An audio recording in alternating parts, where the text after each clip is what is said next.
Hi guys, my name is Lillian and today I'm going to be making a video reviewing Opal, which is a screen time productivity app. And in this video, I'm going to give you a tutorial of how I use Opal and kind of show you guys the different blocks and settings I use. And then I'm going to talk about its pros and cons and finally end off with whether or not I'm going to renew the premium subscription plan of $99 per year. So I've been using Opal for almost a year now and I'm a current college senior. So I used it last fall and I'm using it again as in my last semester of college.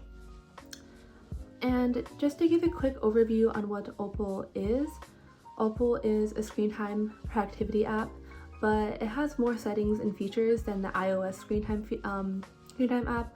So for example, you can set more customizable blocks, like setting an app limit for how many times you can open an app. You can set blocks where certain apps are disabled from your phone for certain periods of time, and you can also set blocks on like how long you spend on an app. And Opal generally it's like more customizable than iOS, and it's also a lot harder to bypass than iOS screen time. I find that iOS screen time is very easy to bypass. Okay, and then I decided to get Opal because I noticed that I was spending a lot of time on my phone, especially when I get very like nervous or anxious. So a lot of times when I would get nervous about like upcoming assessments or how much work I had, I would just kind of spend time on my phone scrolling on social media to kind of avoid those distractions and procrastinate. But I knew that this wasn't a really healthy use of my time. I could have been doing like so much more with my time than scrolling, and I really didn't like how I felt after brain rotting for a very long period of time. So that was one of the reasons why I got Opal.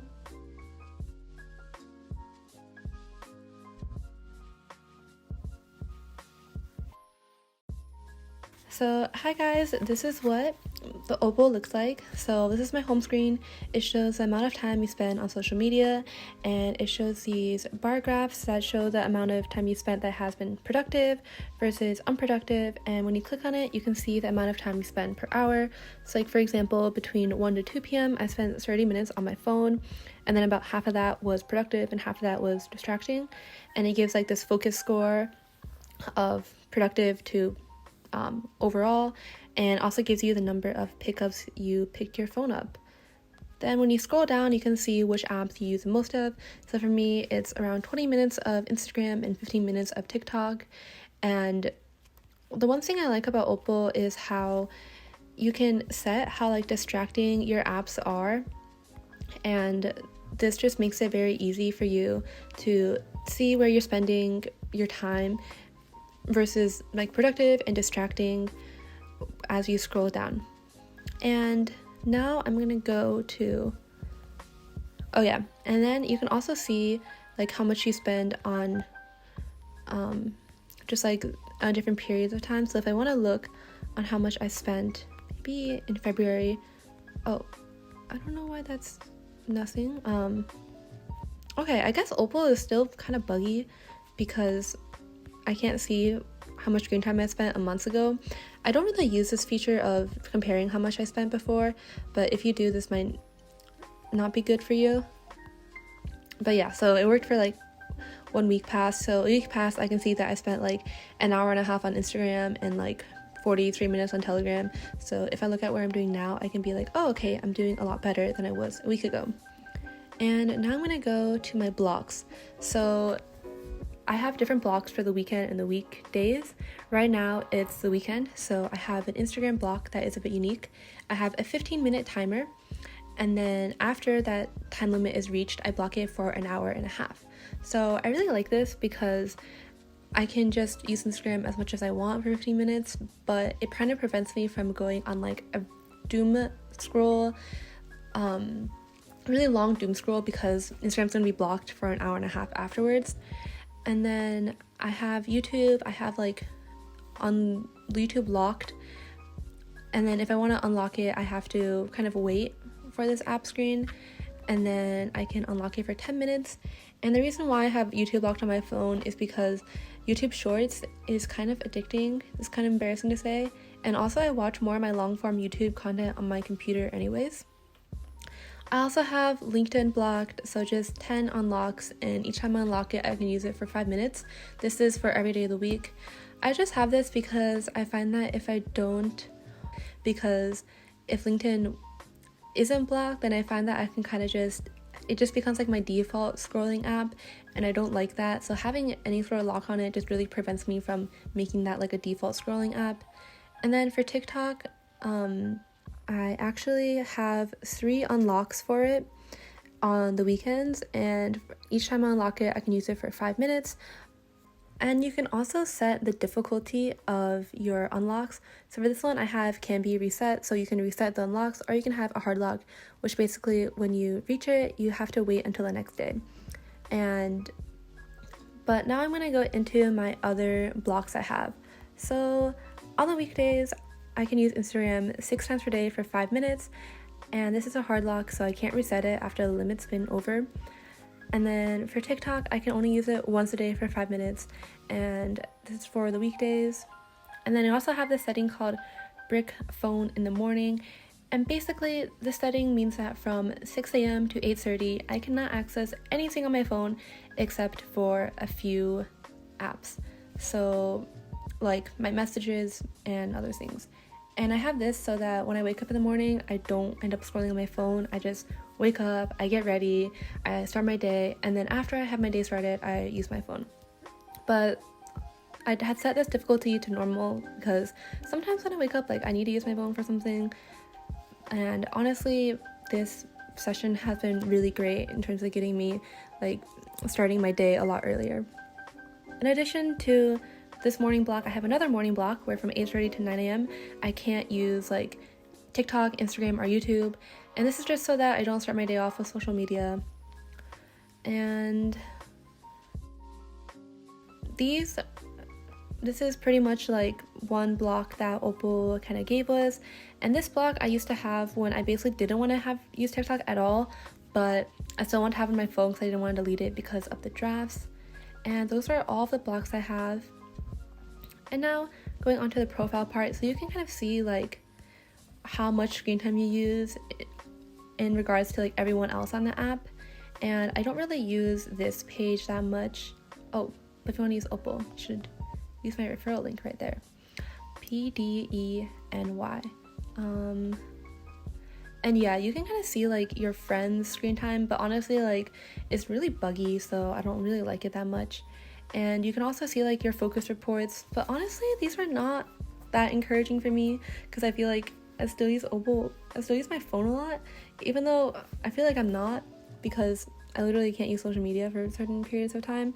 So I'm not really a big fan of these focus reports, but they're there. Yeah, and that's pretty much all Opal has to offer, so that's the end of the walkthrough, and I'm gonna get to the pros and cons now. Okay, and now I'm gonna go into my review of it, its pros and cons. So its pros, I would say, is just like how customizable it is. I really like how I can set app limits, how I can have blocking sessions, and how I can set limits on how long I can spend on an app before it gets blocked. I find that this lets me use social media and like certain apps in a much more healthy way, because I don't want to completely get rid of these apps I use, because like I still use them to communicate with people, to like see what my friends are up to like post about my life, and I do like using the apps that I have blocked like Instagram and YouTube. But I also know that it's very hard to use them in a healthy way on my own and with my own discipline, because it can just be very addicting to scroll, and especially when I'm stressed, it just provides like that instant dopamine and gratification. So I really like how Opal allows me to use these apps in a more healthy way. Okay, and another pro of Opal is that it is one of the easiest screen time apps out there to get set up that has like the amount of features that it does. So I've tried setting up other screen time apps like Jumo, which premium plan is a lot cheaper than Opal, but to be honest, like it was kind of difficult to figure out. It was just like really crowded, the UI, and I just used Opal because like people I know were using it and really like the premium subscription, and I found it a lot easier to understand all the features and to get it set up. I was editing and I realized that I forgot 2 more pros of Opal. So the first is that it's really hard to bypass Opal. If you set your mode on difficulty, which means you can't access the app until the next day, until you used it all up, you really can't do that unless you delete the app or delete Opal. But then you have to go through all the trouble of logging back into those apps. So I pretty much have never tried to bypass a hard mode or difficulty mode that I've done on Opal. So Opal is really effective in doing what it's meant to do, which is block your apps when you want them to be blocked. And another pro of Opal is that it has made me less attached to the apps that I have blocked, like social media. So I've derived less utility from using Instagram, TikTok, and YouTube on my phone, and I feel less attached to them and less of a need to be on it and scroll on them more. And then some cons of Opal is definitely its price point. It's $99 per year, which is definitely pretty pricey for the premium plan. And I think that if you get Opal, I don't think the free tier does too much. The premium plan is really where you'll get all the benefits of Opal. So the price point is definitely a barrier, but I would say that it is a very worthwhile investment, because I've definitely spent less time on social media because of Opal, because literally I can't use certain apps for certain periods of time. So I feel like it is a good investment, but upfront it can be difficult to pay. And another con of Opal is that the friends feature is not that good. So it has a feature where you can view your friends' screen time, but a lot of time it's pretty buggy for me. So I can't add some of my friends on Opal, and then some of the friends that I do have, sometimes I see them, sometimes I don't, and then I'm pretty sure their screen time isn't very accurate as well.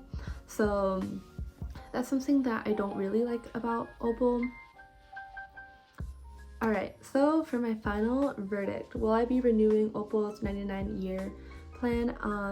Yes, I will, because I've been using it for a long time, and I like how I'm able to customize Opal for different periods of my life. So when I'm on vacation, when I'm in schoolwork, when I'm really busy for finals, when I'm less busy.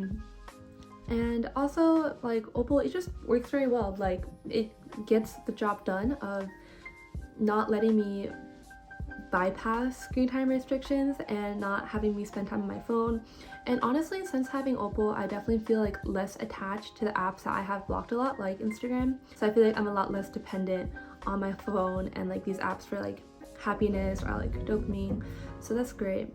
But personally, I would not be purchasing a lifetime Opal subscription. I know they had a deal on that floating out for $300, because the screen time productivity market for apps is pretty competitive right now, and honestly I could see another app overtaking Opal to be better and cheaper. So right now I would say it's one of the best apps for screen time, but that could change in the future, and I don't want to lock myself into an app. But yeah, I hope you really enjoyed my video, and comment down below if you've used Opal before, what you think of it. And if you want to try out Opal, you should use my referral code.